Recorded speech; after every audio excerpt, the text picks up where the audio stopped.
In at 10, bullying. Not talking about what it led to, but specifically the tormenting of the younger brother. While common among siblings, especially in media, this is just damn cruel. I mean, like, even Roderick wouldn't have ripped off one of Greg's plushy heads and then tormented him with it. So the bullying here is a damn shame. And honestly, the fact that William did nothing to reprimand his son for tormenting his other son only makes this worse, I'm sure. Which eventually caused him to escalate, and essentially escalate so much that, well, we all know what happened. But even without that, brothers who torment their younger brothers like that are cruel. Like, I tormented my sister, but I didn't like destroy her stuff so I could use it as a mask to then scare her even more. And I'm sure that he doesn't like just wear it to scare a crying child either. He probably just walks around with it on the regular just to make his younger brother mad, since, you know, he's wearing your stuffed animal's face. And at 9, encouraging Gregory. Assuming that Glamrock Freddy is possessed by Michael, even if I don't think it's likely, Michael, as Glamrock Freddy, straight up encourages Gregory to risk his life in order to get out of the Pizzaplex, when in all honesty, the safest thing to do would be to just keep him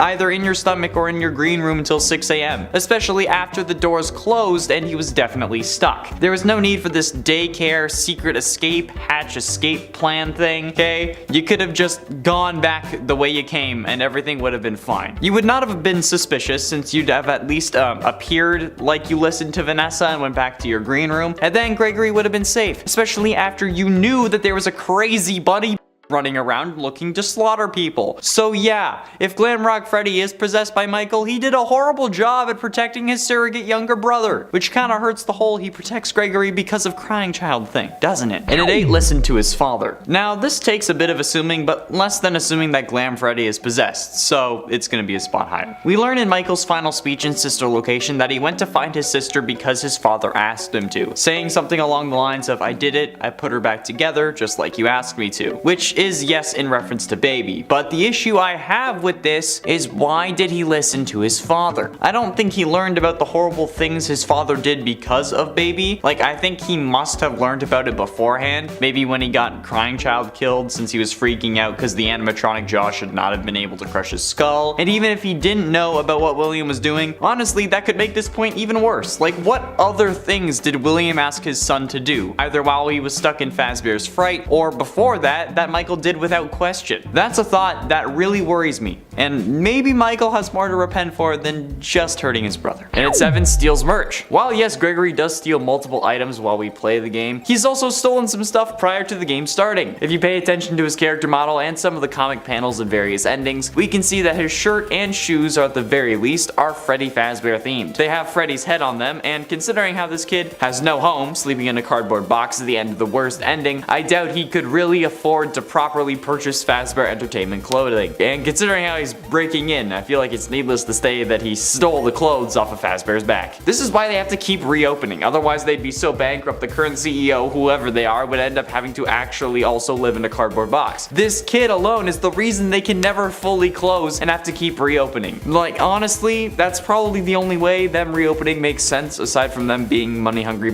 who don't care about how many children actually perish for them to live their comfortable lives. And at 6, walking corpse. Now, Sister Location also ends with a scene of Michael walking around town literally purple and smelling god-awful. Some see this as his body rotting thanks to the animatronic parts inside him. I like to think that it's because the robotic parts inside him are beating up his inside so much that it's causing severe bruising, because never have I once seen a decaying body be shown as purple in color. Every version of rotting corpses, especially like living corpses, with zombies being the most common example when rotting, are shown as green in cartoons, like Minecraft zombies for instance, or Plants vs. Zombies. So the purple in reality just can't be decay, because it just doesn't work, it doesn't make sense. But if it is the case, walking around in public smelling like that is a crime in and of itself. Holy crap. And if it's not the case, this man obviously hasn't showered in ages, and whether that's due to a personal choice or the choice of the animatronics inside him, damn, it's still a horrifying mistake. A damn shame is what it is. Halfway through in at number 5, freed Afton.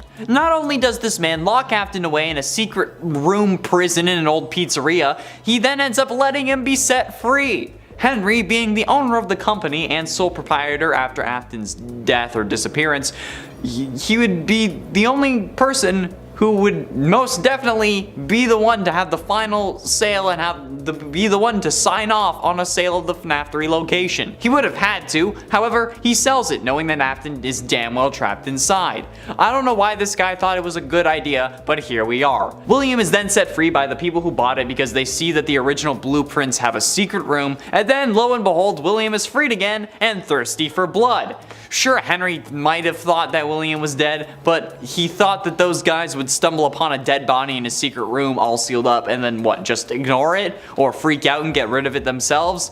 Would they even know that it was a dead body? Because like, they might have just thought that it was a really, really old animatronic. Like they do when it starts moving. If it starts moving, I'd be like, okay, there's no way this is an old animatronic. So like, what was Henry's plan here? It doesn't seem to make any sense. Like, who would think that this is a good idea? Especially after owning a business for that long. And at 4, animatronic escape. Going to investigate a secret underground facility when your homicidal maniac of a father asks you to is one thing. It's another thing when you become the vessel through which 5 separate animatronics escape into the outside world to begin wreaking havoc. Like, sure, you couldn't really help it, but the canon ending to the game is seemingly the one where you listen to Baby and then end up getting scooped. So in actuality, Michael was being just a big old dum-dum here. After everything, you should know that the possessed animatronics, even if they are possessed by your sister, are a bad idea. Especially if you've been through the other locations already and have been attacked by those very same haunted animatronics. Have you never seen an episode of Supernatural? Like, every spirit is a vengeful spirit after this long, bro. Come on. Just salt and burn the animatronic and then go home. Wait, could the whole, like, remnant needs to burn thing be referenced to Supernatural? I hope so. Getting close to the end, in at number 3, stuffed. One of the most deranged things that William Afton did was stuff the bodies of the original 5 missing children into the original 5 animatronics. Bonnie, Foxy, Freddy, Chica, and Golden Freddy. And the craziest part is that he didn't get caught for it. Yeah, he didn't. The animatronics smelt like death, started leaking blood and other fluids, and the police didn't bat an eye. He put these bodies in animatronics that perform for other kids and their parents every single day. How does anyone think that that's a good idea? Unless it was his way of displaying his kills or something, like some of the crime shows like to mention. How some killers enjoy the world knowing what they did, since it helps them feel more powerful or something. Fuels their ego. Like, maybe even if they didn't know that the bodies were there, William could be using that as an ego boost, which is messed up. And also ruins the whole he did it because his kids were dying theory, aside from the whole him killing before his kids died thing. Also, how did the police not confiscate the animatronics for evidence? And ultimately, in at number 2, Chomp. I think we all know that Michael is certainly at least partially responsible for the bite of 83. Because while William did superpower the Fredbear jaw, if Michael hadn't put his brother's head in the mouth, it wouldn't have mattered. While yes, he thought that he'd be safe because it's an animatronic mouth, how bad can it really be? He still definitely contributed to Crying Child's death. It's interesting the way that, like, fate works. In this instance, we can really blame anyone for the death of Crying Child, because I am absolutely certain at the very least Michael blamed himself at the beginning. After learning what William was up to and what he did to the animatronic, maybe the guilt lifted slightly, but all that it would really do was assure himself that he didn't have the intention on killing his brother. But either way, without him, nobody would have put his head in the animatronic mouth. But yeah, getting your little bro chomped is definitely gonna cause some friction among the family members. Especially when, because of that, you're the only 2 family members left. And finally, and at number 1,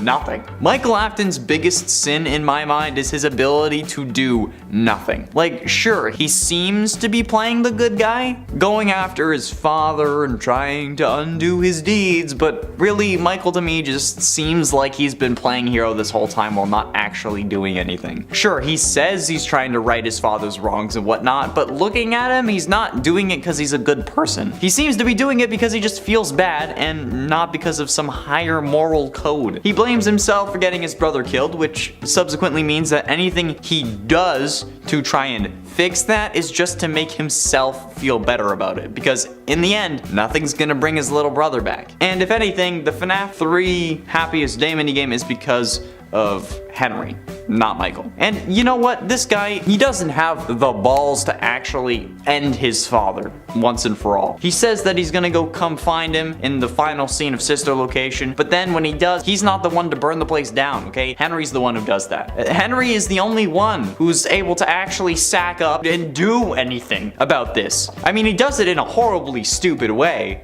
but he still at least does something. If Michael really wanted to make sure that William was stopped, like I said earlier in the list, he wouldn't have let himself burn. He would have stayed alive, made sure that his dad was dead, made sure that his old man had kicked the animatronic filled bucket, and then offed himself. But he lets himself burn so that he won't have to deal with knowing what his father did and live with the regret of hurting his brother.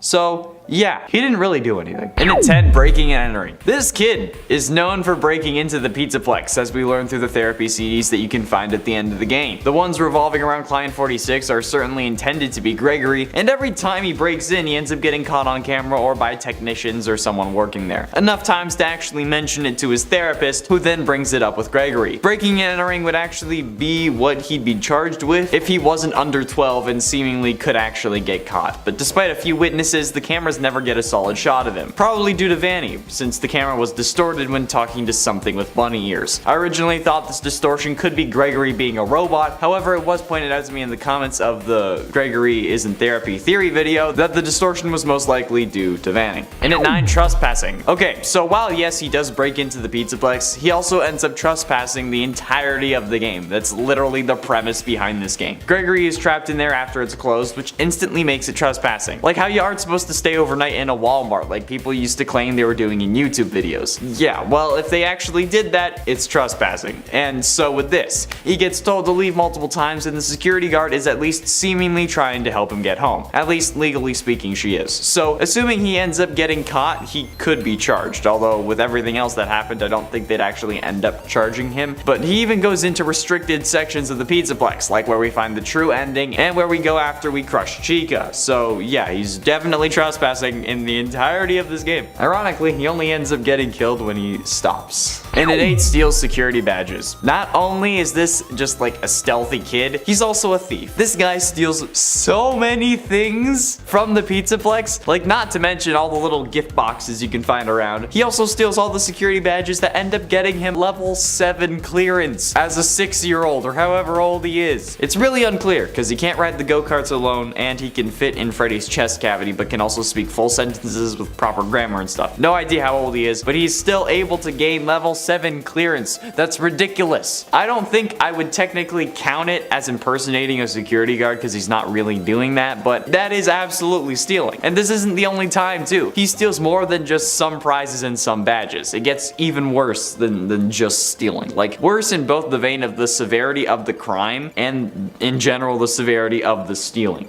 And it's 7, bad babysitter. Now, while we don't know the details about what's going on inside the Midnight Motorist minigame, although I think we kind of figured it out, link to that video is in the iCard, I think it's safe to say that this is the Afton family, and particularly the Afton males. Seemingly, Michael was babysitting crying child while their father was, at work, but Michael was just watching TV and not his little brother, which allowed his little bro to break his window and go to the pizza place yet again, which I'm sure made his father so angry that when he got his son back home, he wasn't the nice father I'm sure he pretends to be. So Michael's negligence ended up getting his little brother in trouble and God knows what else, because all he wanted to do was watch his show, which is possibly Immortal and the Restless. Which makes this even worse because it's a fucking soap opera. And before any of you get mad at me and tell me that this isn't freaking Michael, okay? The one who tells William to go easy on crying child is most definitely Michael and not William's wife, since this is after William started killing, so his wife was gone. Plus, it's the same gray shirt that Michael wears at like literally all the time, and he's in front of the same TV that we sit in front of in sister location. That's about as clear cut as the series gets. And it's 6, resisting arrest. So while most reports of resisting arrests are exaggerated, when it comes to Gregory, I don't really think it is. This man literally escapes the lost and found room while the police are supposed to be on their way. Yes, Vanny is coming to kill us, but if you think about it, you can escape even before we are aware of Vanny's presence, meaning that we are actively resisting arrest, or as close to arrest as it can be. Technically, if we look at it in a certain way, it could be considered a citizen's arrest. And I know that it's not how it would work in real life, okay? So cool your jets before you comment. Wait,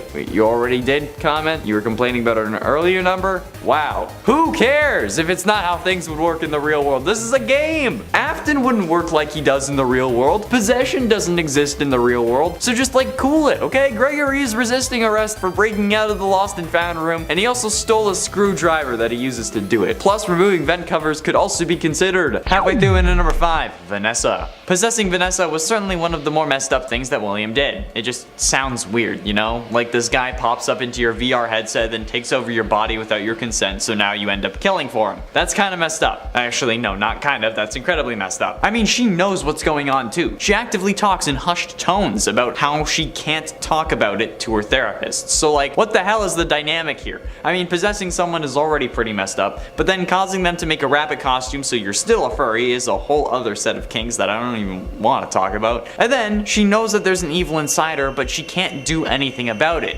She fears for her life, which only makes me wonder what William has been saying to her, and she's now, with full knowledge of her darker half, willing to lock a kid in a lost and found room until the police arrive, despite never calling the police, and then lets that darker half track him down. In it for fraud. Technically speaking, Gregory also commits fraud by getting into the Pizzaplex and the daycare center. The definition of fraud is, quote, wrongful or criminal deception intended to result in financial or personal gain. And he was personally gaining from using that Mr. Hippo magnet on the ticket machine and getting into the Pizzaplex for free. So within the first 25 minutes of the game, we're already committing multiple crimes. And if the magnet messed with the machine even more, then we end up committing at least 3 different crimes within the first 25 minutes. Theft, fraud, and vandalism if the machine gets messed up, not to mention the whole trespassing and breaking and entering thing. Yeah, Gregory has quite the rap sheet after this game. Even within the first hour of the game, this guy has some serious issues. Maybe this kid is an Afton, considering how like nonchalant he is with committing so many freaking crimes. Getting close to the end in number 3, robotic recreation. Okay, losing a child is a horrific tragedy to have to go through, okay? I know that. It's happened in my family, and I know the toll it can take. But I'm gonna be honest here, okay? Nobody in my family has brought someone back by turning them into a robot and then implanting them with memories made using a tripod and a camera. Okay, Henry doing this not only leads to more grief, but also this basically child then has to go through some really traumatic stuff because they are a robot. Not to mention the fact that her adult version is also one of the killer animatronics that the guy who killed your daughter in the first place created. And it was possessed by the spirit of the killer's daughter, who was also killed by that specific animatronic. So yeah, this is some pretty weird stuff to say the absolute least. Not to throw in how it kinda comes out of left field and threw literally everything we knew about the series for a loop, despite everyone not really thinking that it matters in the grand scheme of things. Just like, why are the books the way they are? Like, why do I have to deal with this on a daily basis? Why is this my life? How is this my job? So many questions that nobody has the answers for. Okay, not even my therapist, who strangely keeps going missing every time they ask me about encrypted conversations that I don't remember having. And ultimately, in at number 2, hacked animatronics. Assuming Gregory is client 46, which is kind of required for this list, he's also guilty of hacking the animatronics, as we learned multiple times throughout his sessions. The only issue I have now is why is he hacking the animatronics? Like, he definitely had a purpose, since to quote Disc 16, what I understand is that the glitch stopped being a glitch and turned into an intentional set of subroutines that were aimed at creating the same thing the glitch created. Those subroutines seem to have come from you. Can you explain that? And I think that I can explain that. There's like a good and an evil motive for this hack, depending on which one they want to be canon. The evil motive would be that Gregory was just working with William and Vanessa, so he hacked the animatronics and made sure the glitch he caused instilled itself into the robots so that his work couldn't be undone, to end up distracting all the employees from what's really going on in the Pizzaplex. The good intention, which is the one I think would push the story further ahead, and is probably the more likely one, would be that he lied about his family to the therapist so that he could keep seeing them, and he would have more time in the company building so that he could hack the animatronics, causing them to malfunction in an effort to get the company or the FNAF AR special delivery project shut down. Hence why the glitch ended up being a closed loop where it was replicating itself over and over so it couldn't be deleted. And finally, in at number 1, kills Vanny. In the Phaser Blast ending, the one where you push the button instead of playing Princess Quest 3, Gregory actually orders the robots to disassemble Vanny. Gregory being willing to kill Vanny is so messed up, especially if this kid is meant to be like 10 or 11, which is what everyone seems to believe, even though I think he's 6. Even then, that's still pretty screwed, but you could argue that he doesn't know any better. But clearly, Gregory does know better. This kid is easily able to destroy all 3 animatronics without a moment's hesitation, and then use their upgrades on Freddy. He is willing to kill Vanny, like I said, despite actually seemingly knowing her, like we see in the best ending, and he burns Burn Trap multiple times in an attempt to stop him from taking control over Freddy. So what the living hell is this kid doing, and how is he so nonchalant about this whole thing. This guy kills Vanny and then only gets emotional and starts crying when he has to talk to a destroyed Freddy. Like, dude, Vanny is literally gushing blood next to you. Like, right there. Couldn't you have just said, like, stop or restrain? Not freaking disassemble? Like, I get that she said that about Freddy and that it's up in your noggin, okay? But dude, you're not panicking about literally everything else that I've mentioned on this list. Gregory commits murder in one of the endings to this game. What the hell is this kid? And attends springlock suits. While Henry may not have designed the springlock suits, he certainly let Afton create them and then allowed for their use in the restaurants, despite them being incredibly dangerous to employees, only putting them out of commission when someone got hurt, and not being proactive because they were literal death machines. Okay, you make separate animatronics and then you have separate costumes, okay? That's the right move, the smart move, the safe move. But this so-called businessman thought, yeah, I'll put the safety of my employees at risk by making them wear a hot as balls suit filled with robotic parts that, with even the slightest bit of moisture, will cause those robotic parts to snap back into place. What can go wrong? We want to talk about Willy Wonka's OSHA violations? Imagine FNAF's OSHA violations. Damn, it's actually a good list idea. I'm gonna do that tomorrow. But seriously, Henry definitely had to pay someone off to keep that thing under wraps. God damn. And I thought that William was the one paying everyone off. Maybe not. And at 9, stayed open. Not only did this man allow for the springlock suits to be used by staff, even if it was in their contract, it shouldn't have needed to be in their contract anyway. But this man kept the company going after losing how many kids? His daughter, Afton's 2 kids, 5 more in 1985, and then however many that kept getting slaughtered by Afton every time they reopened. By reopening over and over, Henry gave Afton a location to kill, even when he got Afton banned from the location and tried using facial recognition tech to keep him out. Okay, Afton made the robots. Of course, he's not going to add himself to the facial recognition, if it was even an actual thing to begin with. But this man reopened like how many times before finally biting it in FNAF 6? Like, seriously, before Springtrap was even a thing, they reopened like 3 times at least. Why did this man think that any of this was a good idea? In FNAF 6, he says that he wants everyone to forget about the tragedies that were caused by these restaurants, but do that by closing the restaurants before Springtrap is created, so we can all just live in peace. And at 8, left it to fate. FNAF 6 was supposed to be the end of the Afton story. That's what Henry set out to do in that game. Make sure that nobody remembered what happened there, despite the parents of the victims definitely remembering. However, this dumbass figured that the fire didn't work the last time, so a second one surely will. And in fact, he was so confident in his plan, for whatever stupid reason, that he actually let himself die in this process to leave nobody remembering what happened. But like I said, even if Henry and William are dead, the parents of the victims still know. And as we learned from security breach duffel bags, they aren't the only parents who remember too, citing the missing children from the Pizzaplex as happening again. If Henry had stuck around to see if the job was really done, like a round of Hearthstone, maybe William wouldn't have been able to possess Vanny and come back yet again to wreak more havoc.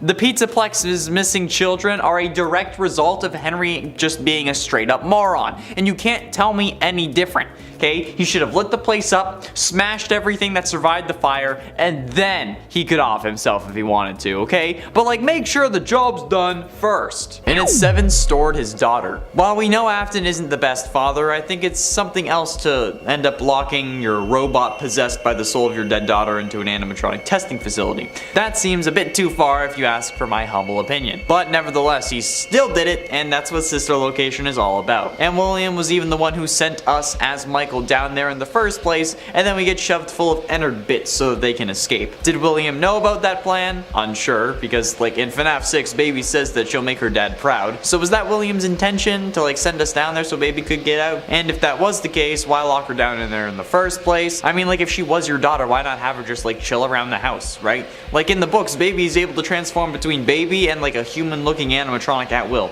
So why not add this to that version, and then you can have your daughter back, albeit a little more messed up. But like, more like you in the long run, right? I don't know. This family is messed the hell up, and nothing makes sense. And at 6, sealed Afton. Speaking of putting William out of commission for 30 years, why did he do that? Okay, it seems like a dumb idea compared to some other alternatives. Maybe he tried other avenues before he actually ended up hiding those rooms away, but like, in reality, we can't be sure and we have to go off of what we know. So, this man sees Afton stuck spasming in the spring bodysuit and straight up thinks, yeah, let's just hide this. And not like, oh, let's put him out of the misery so we can also put an end to the killing spree once and for all. I mean, it seems like the biggest mistake made by any FNAF character is the choice to make William suffer. Like, if we just put him to the sword, we would all be able to go home safely. But no, he locks Afton in a room where he hopes that he'll starve to death and suffer. Stupid idea. You could have just ended it then and there. You seem to have no other qualms in killing him literally at any other time, so what's the deal here? It's not like someone's gonna know it was you, or know that the animatronic actually contained a person. Even the death penalty nowadays doesn't make people suffer. Okay, don't be dumb for your own petty vengeance. Let them suffer in prison where they're probably gonna get killed anyway. Halfway through into number 5, burning. FNAF 6 is a pretty good game. It was something new and probably the most interactive FNAF game we've ever had since we got to make our own pizzeria. But the ending, while good and one of the most iconic speeches of all time, Michael letting himself go up in flames as well as the whole pizzeria is seriously dumb on his part. Like, bro, you've seen your father come back to life just as many times as anyone else. Like, at least keep kicking around for another year or two to make sure he's actually dead instead of just hoping he is. You know that this man is as relentless as Taco Bell after a night of binge drinking, yet you let it go. Just think about things. I wish for once one person in this series would actually think something through. And Henry encouraging him to stay just also seems like a bad idea to me. Straight up. Like, I get that you want nobody to remember this, but unless you've killed the parents of all the victims or everyone who's ever covered the story in the media, people are always going to remember this. So just stay alive, okay? Make sure the story is over, and then you can off yourself. Both Michael and Henry, honestly. God. And at 4, Alivened. While he might have had issues in killing Afton for whatever reason, he seems to be just fine offing his son when he finally gets the chance. And by his son, I mean Afton's son. I mean, like, in both the fires that were set by Henry, FNAF 3 and FNAF 6, Michael was there both times, and he didn't seem to care that Michael was in the building. He didn't even give Michael the opportunity to exit the building in FNAF 6, despite there having been a way out planned. Quote from Henry's final speech, "And to you, my brave volunteer, who somehow found this job listing not intended for you. Although there was a way out planned for you, I have a feeling that's not what you want. I have a feeling that you are right where you want to be." He assumes that we also want to die in these halls, and then doesn't give us the chance to actually make the decision for ourselves. He just forces us to die since he doesn't give us a way out. I'm sorry, man, but that's murder, okay? Whether we wanted it or not. Assisted suicide is still illegal, at least for the majority of the states, from my understanding. So either way, this is a crime. But again, he doesn't give us the option to get out, making it more of a murder-suicide than an assisted self-offing. Getting close to the end, and at number 3, grand larceny. Stealing a boatload of trinkets? Fine. Assuming that we gave a pass to Gregory, okay? He still commits grand larceny, which in the US is typically seen as stealing anything with a combined value of $400 or more, or something that would cost over $400 to replace in a reasonable amount of time. If we ignored the 87 collectible prize boxes found throughout the game, which would easily equal over $400, he still steals Freddy at the end of the game! In multiple endings, Freddy and Gregory leave without a care in the world, including the canon ending. And before you say, Connor, I'm calling BS, Freddy chose to leave with Gregory in those endings. Freddy is a robot! He is an animatronic. He cannot physically make that choice. He is property of Fazbear Entertainment. He is not a living being. He has no rights. He is an object in the most literal sense of the word, which makes me think that we need to start advocating for animatronic rights now. I mean, Freddy didn't consent to Gregory climbing inside him the first time, so Gregory in theory should be getting charged with a whole lot more than just grand larceny for stealing Freddy. And if you tell me that you don't think replacing Freddy in a reasonable amount of time would cost more than $400, I need you to leave this video. Thank you. He would probably be the most expensive one to replace, I'm sure. And ultimately, in at number 2, arson. Alright, don't get me wrong. I love fire, and I've made jokes about arson multiple times on this channel. I'm actually surprised the police haven't contacted me. we're not that popular, but like, we love a little anarchy, you know? But this man has some serious pyromaniac tendencies from the looks of things. He sets one fire in 2023 and then proceeds to light another one not long after. Like, bro, what's your deal? You literally made an entire pizzaplex just to set on fire. Why are you so fire happy all of a sudden? Okay, it didn't even work. Literally every time we set a fire, it doesn't do the one thing that we wanted it to do, which is kill Afton for good. He survived FNAF 3. He survived FNAF 6. He survived the security breach fire only to be grabbed by the blob. So clearly, fire isn't working, but Henry doesn't stop. And yes, the FNAF security breach fires were actually thanks to Henry, since it was almost certainly the same system that he had used to set the fires in the FNAF 6 location, since this Freddy Fazbear's is the simulated one from that game. But this man keeps setting fire after fire with no actual accomplishments because of it. Dude, take a hint. It's not working. And finally, into number 1, neglect. Now, this might be a controversial topic. This may make a few Henry stans mad. But you know what? It needs to be said. If you're suspicious of your business partner and concerned for your daughter's well-being, you don't just give her a special bracelet that makes her a priority to the one security bot you have, okay? That's one thing you can do, but you don't just do that, especially when that bot can be disabled by simply placing a couple of boxes on top of it. You keep her at home as much as you can, you keep an eye on her, and you should be doing that anyways, because, you know, she's like 3 years old. You don't give her a bracelet and then let her run around amongst the big kids at a pizza place where she gets locked outside of and then subsequently killed. Bro, no. How did she even get locked outside? How was that possible? How could that even happen? Neglect. This man put a green bracelet on his 3-year-old daughter and said, "That's enough," and then neglected her, hoping that the green bracelet would just protect her. Like, bro, what the hell? Especially when the man you think may hurt her is the one who built the animatronics in the first place and knows exactly how to disable it when the time comes. The worst thing Henry has done was straight up just get his daughter killed. He suspected William and then didn't report it to the cops. Could we at least get him like a conspiracy to commit charge? And then he thinks that a bracelet is going to be enough to keep her safe thanks to an animatronic that William had designed. And it's Afton Robotics, dude. Holy crap.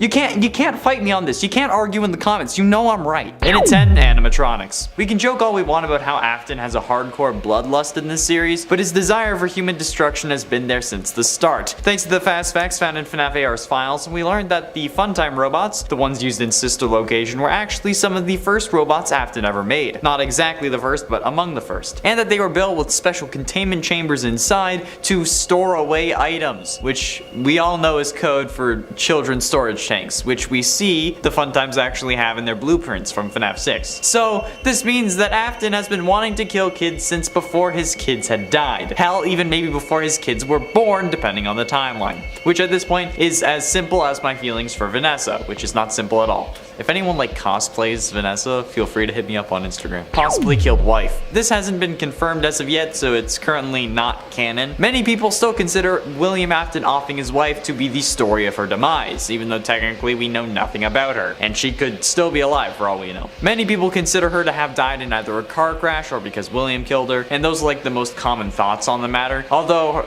her dying in a car accident thing came from a FNAF original music video that was probably using Minecraft characters that is in no way canon to the series. I've had people yell at me in my DMs telling me that it's canon that she died in a car accident, but no, it's not. It's not even canon that she died, really, but the potential is still there that William was the reason she kicked the animatronic parts filled bucket. Since it's only a possibility though, it's only number 9. If it gets confirmed, I'm more than willing to bump it up higher, because statistically speaking, your spouse is the person most likely to kill you, so she should have been on her guard. And it ain't missing children's incident. I mean, this is a fairly low-hanging fruit since it's the inciting moment for the whole series, but I think it's worth calling out at least number 8. The missing children's incident, in case you forgot, is the infamous incident where 5 kids go missing inside of Freddy Fazbear's Pizza and are never seen again. Police investigated but were never able to find the bodies, thus they had to let their suspect, in this case William Afton, go due to a lack of evidence. However, this is one of the most horrifically painful moments that you can think of, especially if you're a parent yourself. 5 families went into Freddy Fazbear's wanting their kids to have the time of their lives in 1988. 1985, but left without their favorite people. They had the time of their lives, alright. It just so happened to also be the end of their lives. And not only that, but Afton ends up getting away with it since the police were terrible at their jobs or were getting paid off. Still not sure which one is the case in this series, but the missing children's incident is one of the most messed up things to ever happen in this series, but without it we wouldn't have the series. At least it's all fake, right?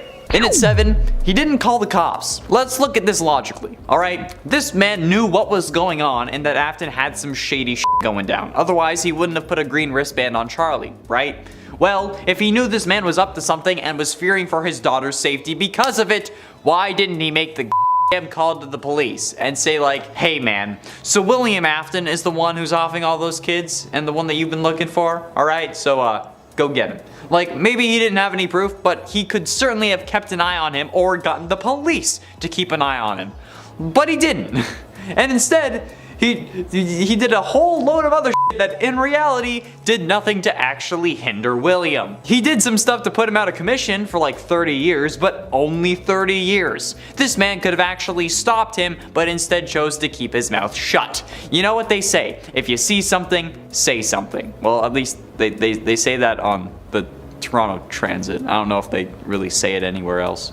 And at 6, lied about Remnant. Now, this isn't confirmed, much like the fact that he possibly killed his wife. However, this seems like the most likely explanation to me. So if you want a full explanation as to why I think Afton was the one who lied about Remnant, go check out that video linked up in the iCard. But I'm going to wrap this up quickly here. Basically, there have been 3 fires so far that were meant to finish off William Afton, and none of them have worked. The reason Henry tried fire was because that's supposed to be the thing that can burn off Remnant. However, Remnant can also be found in liquid form, so how can it be molten but also be burnt by fire? It makes more sense that William made up the lie that he could be killed by fire, so Henry would keep trying and failing to kill him, so he wouldn't have to worry about actually dying, since literally every time he's been caught in a fire, he has survived. And the other animatronics infused with Remnant also survived, like Baby, the puppet, and entered in FNAF 6, as we see from the Blob in Security Breach. Halfway through into number 5, Vandalism. Not only does Gregory damage multiple vents and vent covers throughout the game, but the main objective of the game is actually a crime. Yeah, that's right, you heard me. Us upgrading Freddy using the parts of other animatronics that we acquire through destructive means is indeed vandalism. Or it could be considered destruction of property instead if you wanted to head, I guess, maybe more of a specific route or in that direction. Either way, destroying these animatronics, despite them trying to get to us, is a crime. Technically, we don't know what happens when we get caught by an animatronic. Our screen cuts out before we see any real harm come to us, so we are assuming that we get killed, which is the likely scenario, but it's still merely an assumption. Plus, they're animatronics, so we can't really claim self-defense. I mean, like, I guess it would depend on the jury and the judge as to whether you could claim self-defense or not. Like, yeah, you feared for your life, but does that really call for hitting Roxy with a go-kart, crushing Chica in a trash compactor, and then smashing Monty with a giant bucket? Or could you just have, like, hid inside Freddy's green room the whole time? They could also even use the fact that Freddy was good and helping you as a reason as to why the rest wouldn't have hurt you.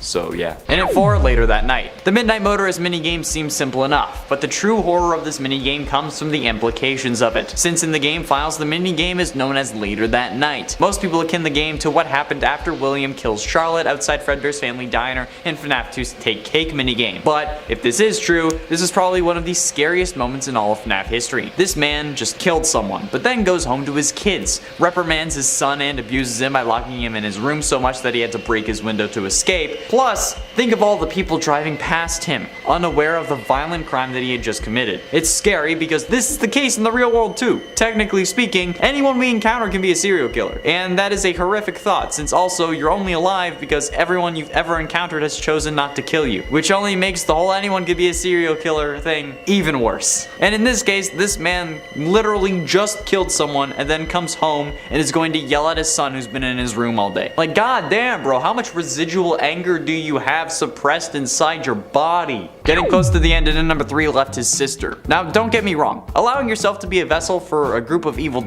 bags is one thing. I really felt like Dean Winchester there for a minute. But the other ending doesn't actually let Michael off the hook either. In the other ending, the non-canon one, I'm guessing, where Ennard attacks you while you're watching Immortal and the Restless, you end up actually leaving your sister in the underground storage facility for dead. Well, not for dead since she's already possessing an animatronic, but you know what I mean. You didn't even try to set her free. And assuming that that's what you did in the previous games, you already know how to set them free. So like, why didn't you set your sister free?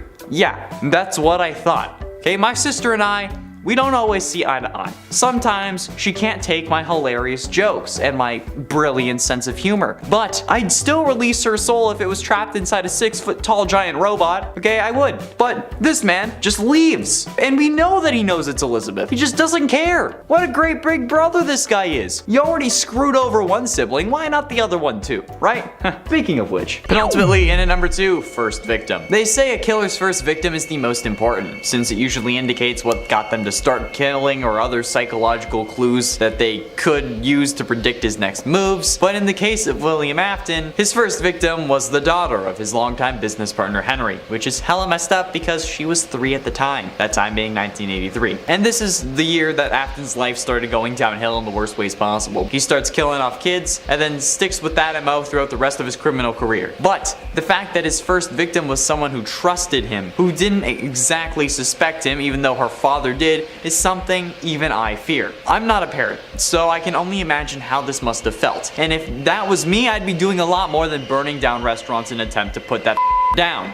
I'd be doing it myself, especially if he had killed my daughter when she was only 3 years old. Like, I can feel the rage brewing and I don't even have someone that I could, in theory, make a daughter with. And finally, in at number 1, killed his kids. The worst thing that Afton has done by far is gotten his own kids killed. Sure, he may not have done it directly, but his actions ended up resulting in all 3 of his kids' demises. Him killing Charlotte got Fredbear's clothes, which resulted in him having to open up circus babies, which made him have to dust off Baby and the other fun times, which were designed to kill in the first place. Baby ends up grabbing and crushing Elizabeth, resulting in her possessing the animatronic. He superpowered the jaw of the Fredbear animatronic used in the new Freddy Fazbear's, which ends up crushing his youngest son's skull, since that was not a spring lock failure due to all the spring locks being active, since it was in animatronic mode, not suit mode, so there was nothing to fail, meaning that he had to have been crushed by the power of his jaw. And while you could argue that it was Michael's fault, why would he think that Fredbear's mouth was overpowered? As the suit technician, William knew what was going on and intentionally souped up the jaw power. And then he gets Michael killed when he sends him down to find his sister in sister location, which ends up getting him stuffed with innards and then letting himself burn